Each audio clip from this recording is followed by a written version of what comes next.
वृणीमहे गोत्रात्यो दंपति जगदांपति स्वसेन भूतेन भयाद्रियैः नववैकदैः विदानं प्रीतमात्मानं देवप्रक्रमदे त्वयं शुक्लां वरदं विष्णुं सजीवन्नं मृगद्वयं मृगन्नवदनं ध्यायेत् सर्वविघ्नोपशान्तये कृतवक्राद्याः पारिषद्याः परशतं विघ्नं विघ्नन्ति सततं विश्वक्सेनं तमाश्रये महिमोन्मदे श्रीगोविन्द गोविंद गोविंदस्य श्री भगवत्चिन्तनवृत्तिपरैः कृतजनिष्यमाणमन्त्र यन्त्रतन्त्र आभिचार विषचूर्ण प्रयोगदर्शनमोहनस्तम्भन उच्चारणबन्धनादि समस्तजनितमुपद्रवनिवृत्त्यर्थम् अस्मिन् जन्मनि बुद्धिपूर्वकं च मनसा वाचा कृतानां पापानां सद्यः अपतोदनार्थं भक्तजनानां लोकजनानां यजमानानां संकुम्बानां क्षेमस्थैर्य धैर्य वीर्य विजयाभयाजुरारोग्य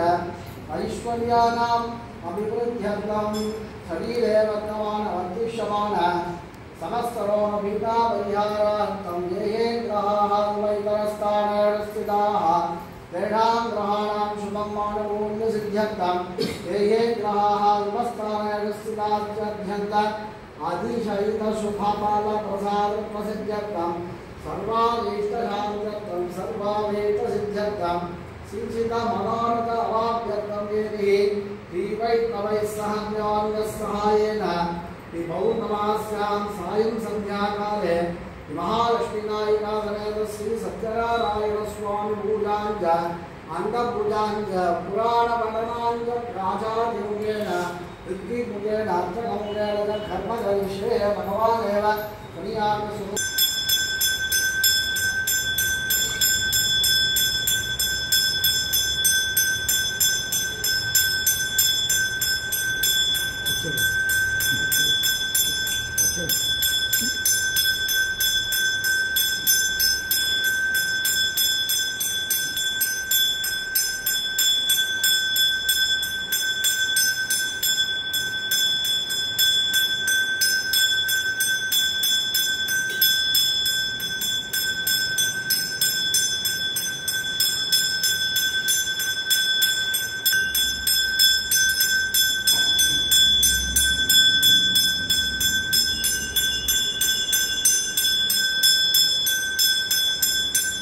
पूजयामि ओम कालस्वरूपिणे नमः जंगम पूजयामि ओम विश्वरूपाय भानुं पूजयामि ओम जगन्नाथाय नमः दुःख्यं पूजयामि ओम कालनाभाय नमः नाभिं पूजयामि ओम जगत्कुक्षिणे नमः कुक्षितं पूजयामि ओम लक्ष्मी वक्षस्थले नमः वक्षस्थलं पूजयामि चक्रनिद्रास्ताय नमः अस्थानं पूजयामि ओम चतुर्बाहवे नमः बाहुकं पूजयामि ओम श्रीकंठाय नमः ओम चंद्रमुखाय नमः मुखं पूजयामि ओम सत्यवाचे नमः रत्नं पूजयामि ओम सीताय नमः नासिकां पूजयामि ओम रवीन्द्रलोचनाय नमः नेत्रं पूजयामि ओम दीप्तस्तोत्राय नमः स्तोत्राय नमः ओम सर्वयामिने नमः सुधरे नमः ओम यशोदावत्सराय नमः ओम हरये नमः ओम चतुर्भुजात्त चक्राजे गाधा शंख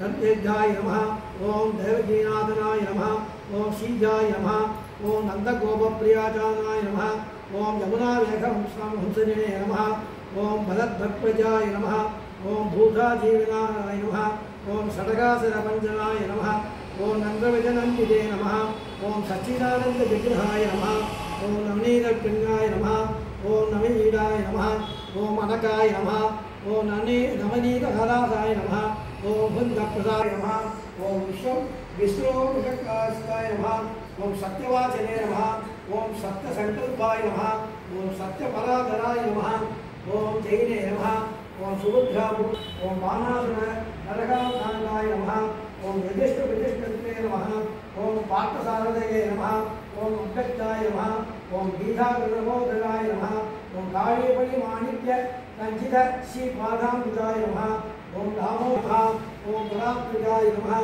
ओम वासवे नमः ओम पद्माय नमः ओम पद्माय नमः ओम हरये नमः ओम हिरण्मये नमः ओम लक्ष्मी नमः ओम नित्यपुष्टाय नमः ओम विभावये नमः ओम आदित्ये नमः ஓம் விதித்யே நமஹ. ஆகிய நன்னாளில் சௌனகாதி மகர்ஷிகள் ஞானத்தை அடைந்து அங்கு நீத்தாரான சுதபுராணிகளை நோக்கி நமஸ்கரித்து பூலோகத்தில் ஜன்மித்த ஓர் மனிதன் தான் கோரிய தனம் தானியம் பசு புத்திர ஸ்வர்க்கமோட்சம் முதலாகிய நற்பலன்களை அடைய வேண்டுமானால் எவ்விரதத்தை அதன் பலனாக சித்தியடையலாம். அதை எங்களுக்கு தயவு கூர்ந்து திருவருள் வளர்ந்துள்ள வேண்டும் என கேட்டார்கள். அதற்கு சுதபுராணிகர் சொல்லத் தொடங்கினார். ஓ சௌனகாதி மகர்ஷிகளே, உனது அபீஷ்டத்தை பூர்த்தி செய்கிறேன் என்றார். உடனே நாரதர் சுவாமி, பூலோகத்தில் சகல ஜனங்கள் நானாவித துக்கம் அனுபவித்துக் கொண்டு பாப கர்மங்களால் அல்லல்படுகிறார்கள். ஆகையால் அப்படிப்பட்ட துக்கமான பாப கர்மங்கள் அந்த மனுஷர்களை வேண்டும். அவ்விரதத்தை இதற்கு முன் யாரால் அனுஷ்டிக்கப்படுது, எந்த காலத்தில் எந்த சமயத்தில் அனுஷ்டிக்க வேண்டும், இவைகளை தயவு கூர்ந்து எனக்கு சொல்லுங்கள் என்று கேட்டனர். அப்போது ஸ்ரீ மகாவிஷ்ணுமூர்த்தி, ஓ நாரதா, இவ்விரதத்தை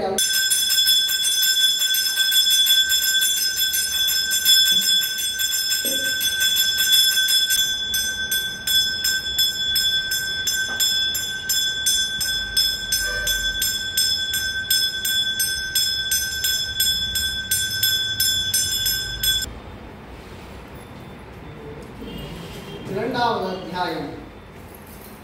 இன்னும் சுதபுராணிகர் ரிஷிகணங்களை நோக்கி, ஓர் ரிஷீஸ்வரர்களே, மேற்சொல்லிய விரதத்தை இன்று எவரால் அனுஷ்டிக்கப்பட்டதோ அதை சொல்கிறேன் கேளுங்கள் என்று சொல்ல ஆரம்பித்தனர். ஆகையால் பசியின் கொடுமை பொறுக்காமல் அடைகிறேன். ஐயா புருஷோத்தமரே, இந்த தரித்திரம் நீ சத்யநாராயணன் என்னும் திருநாமுடைய மகாவிஷ்ணு கோரிய வரங்களை கொடுத்து ரட்சிப்பார்.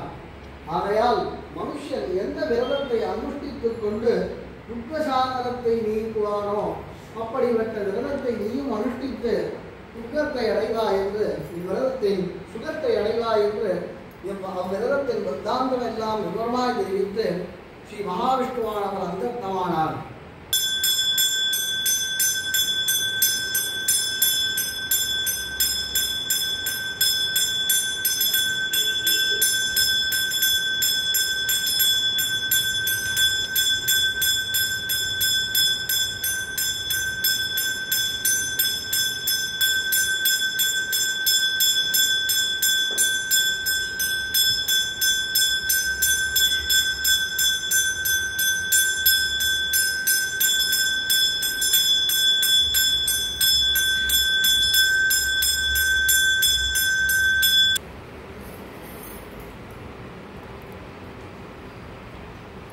சௌனகாதி முனிகளே, இன்னும் சொல்கிறேன் கேளுங்கள் என்று சுதபுராணிகர் சொல்கிறார். பூர்வ காலத்தில் ஜிதேந்திரியனும் சத்தியவாக்குடையவனும் ஆகிய உண்முகன் என்னும் ஓர் அரசன் இருந்தான். அவ்வரசன் பிரதி தினமும் தேவாலயத்திற்கு போய் தரிசித்து அங்குள்ள பிராமணர்களுக்கு தானம் கொடுத்து கொண்டு ரூபவதியாகிய தனது பாட்டியுடன் கூடி ஒரு நதிதீரத்தில் சத்யநாராயண விரதத்தை அனுஷ்டித்துக் கொண்டிருந்தான். அந்த நதிதீரத்திற்கு சாது என்னும் ஓர் வைசியன் வியாபார நிமித்தமாய் அநேக பொருள்களுடன் தனது கப்பல் ஏறி போகும் வழியில் அந்த நதிநீரத்தில் கொண்டு ராஜதூதர்களின் பயத்தினால் இவர்கள் இருக்கும் இடத்தில் வைத்துவிட்டு தப்பித்துக் கொண்டு ஓடிப்போனார்கள். பிறகு கல்லர்களை துரத்தி வந்த தூதர்கள் இவர்கள் இருக்கும் இடத்தில் களவு போன ராஜாங்க பொருள்கள் இருக்க கண்டு அவ்வைசியர்கள் தான் களவாடினார்கள் என்று அவர்களை பிடித்து கட்டி விலங்கு மூட்டி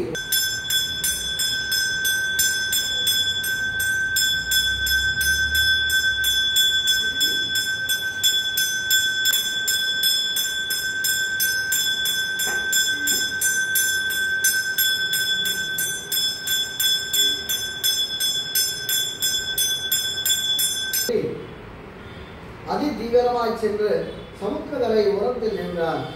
பிறகு சாது நித்திய கடன்களை முடித்துக் கொண்டு தனது கப்பலில் பார்க்க தான் முன் திரிகண்டதாரிக்கு கபடமாக சொன்ன பாத்திரங்களாகவே இருக்க கண்டு மூச்சை அடைந்து எழுந்து சிந்தாகிரகனா ஆனான். உடனே தனது மருமகன் ஆமனாருக்கு தேர்தல் சொல்லி அந்த பிராமணனுடைய சாபமாயிருக்கும் அவர் சகல மாயமும் செய்ய சக்தி உள்ளவர், ஆதலால் சந்தேக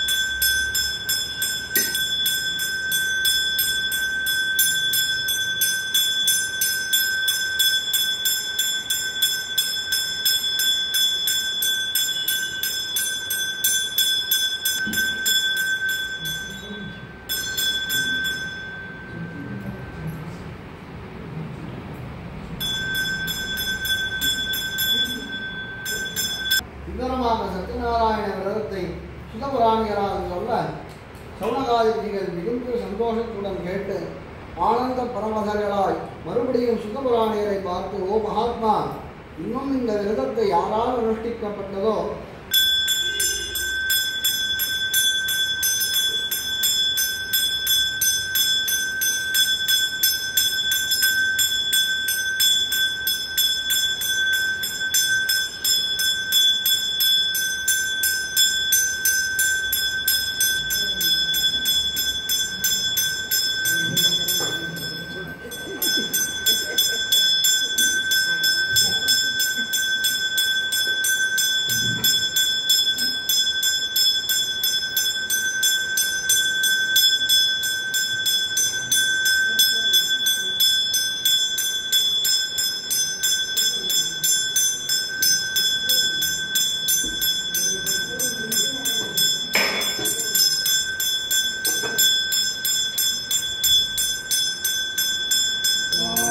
परमं मदहं तथा विश्वन्ति सूरयः दिवीवसत्सुरादधं तत्विप्रासो पञ्चको जागृवाहं दत्तमन्ददे विष्णोर्य पर्याप्य अनन्तराय सर्वतोमोदिरात्र उत्तमोगद्भवति सर्वजातै सर्वसिद्धै सर्वमेव तेनाप्नोति सर्वं जयति. पुष्प எல்லாரும் வந்து அப்படியே வந்து புஷ்பம் சேர்த்துட்டு இதே தந்துட்டு ஒரு பிரசாதம் எல்லாரும் கடத்துல சேரணும். கும்பத்துல சேரணும்.